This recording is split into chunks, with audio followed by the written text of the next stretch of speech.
नमस्कार दोस्तों, स्वागत है आपका हमारे YouTube चैनल पे। तो दोस्तों, आपको पता ही हुआ कि आज चौथे मैच का दूसरे दिन में इंडिया ने जबरदस्त बल्लेबाजी की है। तो दोस्तों, हम इस वीडियो में जानेंगे इंडिया और इंग्लैंड के बीच हो रहे टेस्ट मैच की पूरी हाईलाइट। तो दोस्तों, वीडियो में लास्ट तक बने रहने और आप भी इंडिया की टीम को सपोर्ट करते हैं तो कमेंट में रेड हार्ट कमेंट कर देना। तो दोस्तों, ज़्यादा टाइम वेस्ट ना करके सीधे वीडियो में आते हैं। तो दोस्तों, भारत और इंग्लैंड के बीच चौथे टेस्ट के दूसरे दिन का रोमांचक मुकाबला मैनचेस्टर में शुरू हुआ। पहले दिन के खेल के बाद भारत ने 3 विकेट के नुकसान पर 397 रन बना लिए थे और मैदान पर कप्तान शुभमन गिल 73 रन और ऋषभ पंत 57 रन बनाकर डटे हुए थे। इंग्लैंड की गेंदबाजों ने दूसरे दिन खतरनाक गेंदबाजी की कोशिश की, लेकिन भारतीय बल्लेबाजों ने ऐसा तगड़ा पलटवार किया कि इंग्लैंड की टीम कांपने लगी। जी हां दोस्तों, दूसरे दिन का खेल शुरू हुआ तो इंग्लैंड के कप्तान बेन स्टोक्स ने विकेट की तलाश में गेंदबाजी की शुरुआत शोएब बशीर से कराई। 91 ओवर में स्ट्राइक पर थे शुभमन गिल। बशीर की पहली गेंद को गिल ने डिफेंस किया, लेकिन दूसरी गेंद को ऑफ साइड की दिशा में ढकेलकर 2 रन बटोर ली। तीसरी गेंद पर गिल ने कवर ड्राइव के जरिए शानदार चौका झड़ दिया। इस ओवर में गिल ने 6 रन जोड़े और भारत का स्कोर 3 विकेट पे 403 रन हो गया। 92 ओवर में इंग्लैंड की तरफ से गेंदबाजी के लिए आए जोफ्रा आर्चर। उनकी तेज गति के सामने ऋषभ पंत ने बिना डरे आक्रामक रुख अपनाया। ओवर की दूसरी गेंद पर पंत ने लेग साइड में फ्लिक शॉट खेलकर गेंद को बाउंड्री की ओर भेजा, लेकिन वहां खड़े बेन डकट ने शानदार फील्डिंग करते हुए गेंद को रोक लिया। फिर भी पंत ने तेजी से दौड़कर 3 रन पूरे किए। अगली गेंद पर गिल ने सिंगल लिया और स्ट्राइक फिर पंत के पास आई। पंत ने आर्चर की 5वीं गेंद को ऑफ स्टंप के ऊपर से लॉफ्टेड कवर ड्राइव के जरिए गगनचुंबी जड़ दिया। इस ओवर में 10 रन बने और भारत का स्कोर 413 रन तक पहुंच गया। दोनों बल्लेबाज पूरी तरह सेट हो चुके थे और इंग्लैंड के गेंदबाजों पर दबाव बना रहे थे। 95 ओवर में बेन स्टोक्स ने रणनीति बदली और गेंद जो रूट को सौंपी, लेकिन ऋषभ पंत ने रूट की गेंदों की जमकर धुनाई की। ओवर की पहली गेंद पर पंत ने मिड विकेट की दिशा में शानदार चौका लगाया। दूसरी गेंद पर 2 रन लिए और तीसरी गेंद पर फिर से मिड विकेट के ऊपर से सनसनाता हुआ जड़ दिया। पंत का बल्ला रुकने का नाम नहीं ले रहा था। 5वीं गेंद पर उन्होंने सिंगल लिया और इस ओवर में कुल 13 रन बने। भारत का स्कोर 426 रन तक पहुंच गया और ऋषभ पंत अपने अर्धशतक के करीब पहुंच चुके थे। 98वें ओवर में क्रिस वोक्स ने गेंदबाजी की। वोक्स ने इस ओवर में शानदार लाइन और लेंथ के साथ गेंदबाजी की, जिससे गिल और पंत को रन बनाने में मुश्किल हुई। गिल ने तीसरी गेंद पर सिंगल लिया, लेकिन पंत इस ओवर में सिर्फ 1 रन ही बना सके। वोक्स ने इस ओवर में सिर्फ 2 रन दिए, लेकिन विकेट लेने में नाकाम रहे। तो दोस्तों, वीडियो में आगे बढ़ने से पहले अगर आप हमारी चैनल पर नए हैं तो वीडियो को लाइक करना और चैनल को सब्सक्राइब करना मत भूलना। और दोस्तों, वीडियो में लाइक का टारगेट सिर्फ 500 रखा है तो वो पूरा कर देना। तो दोस्तों, भारत का स्कोर 428 रन था। 100वें ओवर में बेन स्टोक्स खुद गेंदबाजी करने आए। स्ट्राइक पर थे शुभमन गिल। स्टोक्स की पहली 2 गेंदों पर गिल ने डिफेंस किया, लेकिन तीसरी गेंद को ऑफ साइड में ढकेलकर शानदार चौका जड़ दिया। अगली गेंद पर गिल ने लेग साइड में लंबा लगाया, जिसने स्टोक्स को हैरान कर दिया। 5वीं गेंद पर गिल ने सिंगल लिया और आखिरी गेंद पर पंत ने भी सिंगल लिया। इस ओवर में 12 रन बने और भारत का स्कोर 440 रन तक पहुंच गया। 103वें ओवर में शोएब बशीर फिर से आए, लेकिन इस बार शुभमन गिल ने उनकी जमकर धुनाई की। ओवर की पहली गेंद पर गिल ने लॉन्ग ऑन के ऊपर से लगाया। दूसरी गेंद पर चौका और तीसरी गेंद पर फिर से गिल का बल्ला आग उगल रहा था। चौथी और 5वीं गेंद पर गिल ने 2-2 रन लिए और इस ओवर में 16 रन बने। भारत का स्कोर 456 रन तक पहुंच गया और गिल अपने शतक के करीब पहुंच रहे थे। 108वें ओवर में ब्राइडन कार्ड्स गेंदबाजी करने आए। ओवर की चौथी गेंद पर शुभमन गिल ने मिड विकेट के ऊपर से गगनचुंबी लगाकर अपना शतक पूरा किया। यह शतक 145 गेंदों में 10 चौकों और 4 की मदद से आया। गिल ने बल्ला हवा में लहराकर इस पल का जश्न मनाया। इस ओवर में 8 रन बने और भारत का स्कोर 464 रन तक पहुंच गया। दोनों बल्लेबाजों ने इंग्लैंड के गेंदबाजों को पूरी तरह से बैकफुट पर धकेल दिया था। 112वें ओवर में जोफ्रा आर्चर ने फिर से गेंदबाजी की। इस ओवर की तीसरी गेंद पर ऋषभ पंत ने लेग साइड में शानदार शॉट खेला और इसी के साथ उन्होंने अपना शतक भी पूरा कर लिया। ऋषभ पंत का यह शतक 130 गेंदों में 8 चौकों और 5 की मदद से आया। भारत का स्कोर 472 रन था और लंच से पहले का खेल यहीं समाप्त हुआ।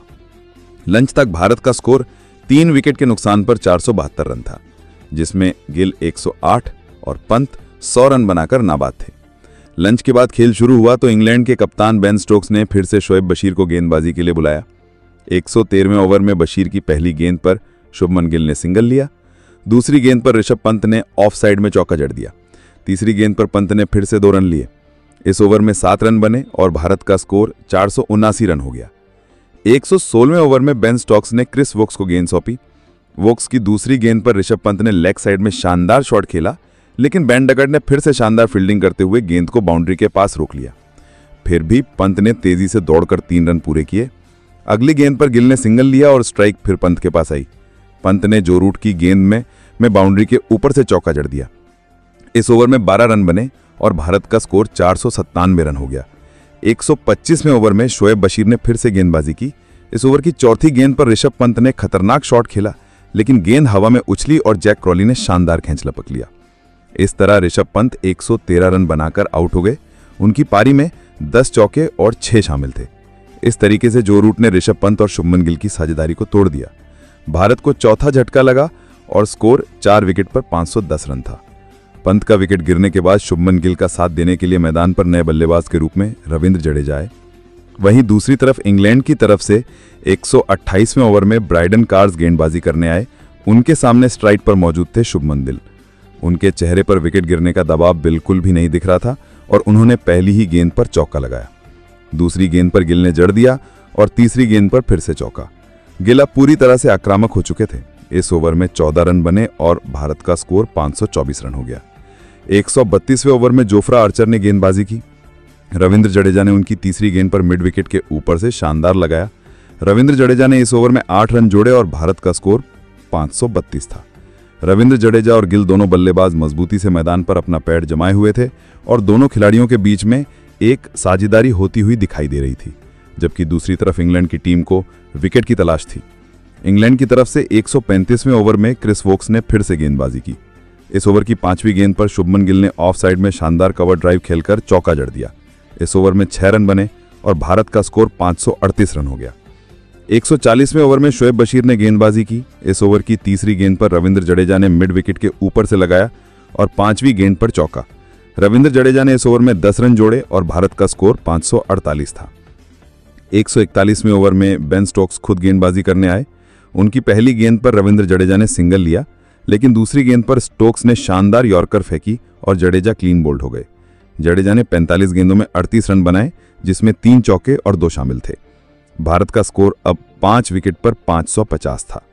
भारतीय टीम की तरफ से बल्लेबाजी करने के लिए नए बल्लेबाज के रूप में शार्दुल ठाकुर मैदान पर उतरे। टी ब्रेक के बाद मुकाबला शुरू हुआ तो इंग्लैंड की तरफ से 143वें ओवर में जोफ्रा आर्चर ने गेंदबाजी की। गिल ने उनकी दूसरी गेंद पर ऑफ साइड में चौका लगाया। इस ओवर में 5 रन बने और भारत का स्कोर 555 था। 148वें ओवर में क्रिस वोक्स ने गेंदबाजी की। इस ओवर की अंतिम गेंद पर शुभमन गिल ने मिड विकेट के ऊपर से लगाकर अपने 150 रन पूरे किए। ये 150 रन 210 गेंदों में 14 चौकों और 6 की मदद से आया।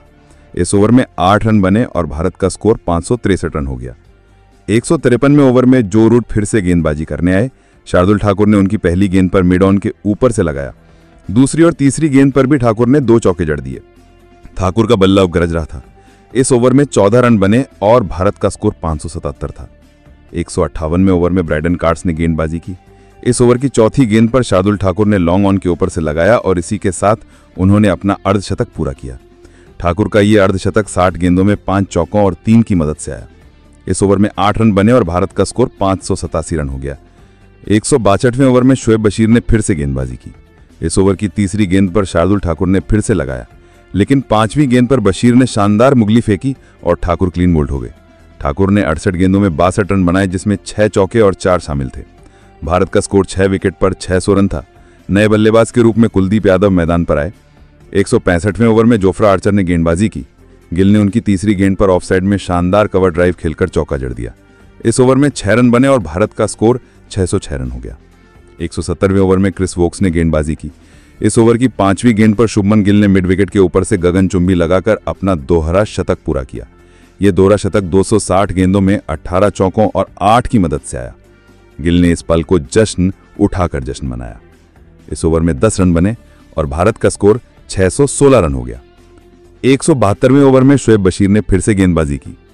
इस ओवर की चौथी गेंद पर कुलदीप यादव ने मिड ऑन के ऊपर से लगाया, लेकिन अगली ही गेंद पर बशीर ने शानदार यॉर्कर फेंकी और कुलदीप क्लीन बोल्ड हो गए। कुलदीप ने 25 गेंदों में 20 रन बनाए, जिसमें 2 चौके और 1 शामिल था। भारत का स्कोर 7 विकेट पर 625 रन था। नए बल्लेबाज के रूप में जसप्रीत बुमराह आए। 174वें ओवर में ब्राइडन कार्स ने गेंदबाजी की। शुभमन गिल ने उनकी तीसरी गेंद पर ऑफ साइड में चौका जड़ दिया। इस ओवर में 6 रन बने और भारत का स्कोर 630 रन हो गया। 174वें ओवर में ब्राइडन कार्स ने गेंदबाजी की। इस ओवर की तीसरी गेंद पर शुभमन गिल ने चौका लगाया, लेकिन चौथी ही गेंद पर कार्स ने शानदार इन स्विंगर फेंकी और गिल क्लीन बोल्ड हो गए। गिल ने 200 गेंदों में 200 रन बनाए, जिसमें 19 चौके और 9 शामिल थे। भारत का स्कोर 8 विकेट पर 630 रन था। नए बल्लेबाज के रूप में अर्शदीप सिंह आए, लेकिन वह भी ज्यादा देर तक मैदान पर नहीं टिक सके और कैच आउट होकर पवेलियन की तरफ लौट गए। अंत में जसप्रीत बुमराह और मोहम्मद सिराज ने टीम इंडिया की पारी को आगे बढ़ाया। दूसरे दिन के खेल के अंत होने तक भारत का स्कोर 9 विकेट के नुकसान पर 719 रन था। जसप्रीत बुमराह और मोहम्मद सिराज ने आखिरी कुछ ओवरों में समझदारी से बल्लेबाजी की और भारत को मजबूत स्थिति में पहुंचाया। तो दोस्तों, आपको क्या लगता है चौथा सीरीज कौन जीतेगा? इंडिया जीत पाएगा? और दोस्तों, आप जसप्रीत बुमराह या मोहम्मद सिराज में से किसको अच्छा बॉलर मानते हैं? कमेंट बॉक्स में बता देना। तो दोस्तों, वीडियो में लास्ट तक बने रहने के लिए धन्यवाद।